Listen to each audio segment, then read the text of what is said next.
আসসালামু আলাইকুম গাইজ, আপনার কেমন আছেন? আলহামদুলিল্লাহ, আমিও অনেক অনেক ভালো আছি। তো দেখুন, আমরা ঈদের ছুটিতে বাড়ি গিয়েছিলাম। হ্যাঁ, বাড়ি যে আমার সবাই, আমার কাকা, আমার দাদা, তারপর আমি, আমার আব্বু সবাই মাঠে এসেছিলাম। পরে তো এখন আমরা কৃষক হয়েছি। এখন দেখছেন আমরা ধুম কাটছি। ধুন্দল না, ধুন্দল। হ্যাঁ, ধুন্দল কাটি। আপনাকে ধুন্দল খেয়েছেন? ধুন্দল খেতে অনেক মজা।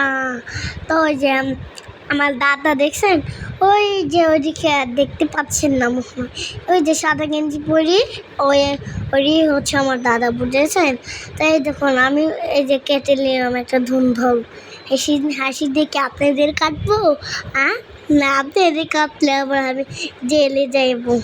তো এই দেখুন, একটা ধুন্দল কাটছে, তার ধুন্দল। ওই যে দেখুন, নীল কালার গেঞ্জি পরি আমার কাকা দাঁড়া আছে, দেখছেন? এই দেখেন, আমি কমলা কালার গেঞ্জি, আমি দেখেছেন?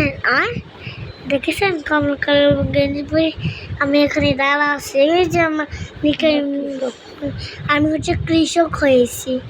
এই আমরা কৃষক, সবাই কৃষক। আমরা আব্বু, আমি, আম্মু। আল্লাহ হাফেজ। আমার